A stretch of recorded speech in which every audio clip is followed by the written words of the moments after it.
এই নির্বাচনকে পদ্ধতিগত নানা রকম প্রশ্ন তুলে প্রশ্নবিদ্ধ করার একটি প্রবণতা, বিশেষ করে এই শেষের দিকে নির্বাচন হয়ে যাওয়ার কয়েক সপ্তাহ পরে এসে প্রশ্নবিদ্ধ করার একরকম প্রচেষ্টা দেখা যাচ্ছে। কোনো কোনো ক্ষেত্রে এ প্রচেষ্টা খড়কুটো ধরে ডুবন্ত মানুষ বেঁচে থাকার মতোই মরিয়া আমাদেরকে দুঃখিত করছে। আমরা মনে করি এটি অনভিপ্রেত। কেন এটি দুঃখজনক এবং অনভিপ্রেত? 3টি বা 4টি উদাহরণ দিই।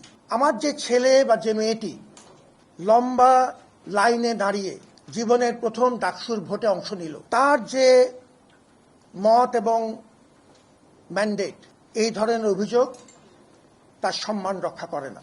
আমার যে পেশাজীবী মহল, যে সাংবাদিক ডাকসু কাভার করতে যে মৃত্যুর করে ধরে পড়লেন, পেশাজীবী হিসেবে ডাকসুর কাভার করার যে প্রতিফলন, এই ধরনের অভিযোগ এই পেশাজীবী মানুষগুলোর অক্লান্ত পরিশ্রমের অবমূল্যায়ন করে। আমার যে রিটার্নিং অফিসার তার মৃত্যু পথযাত্রী সন্তানকে আইসিইউতে রেখে দিনের পর দিন দায়িত্ব পালন করেছেন, তার প্রতি এই ধরনের অভিযোগ, ঢালাও অভিযোগ সম্মান প্রদর্শন করে না।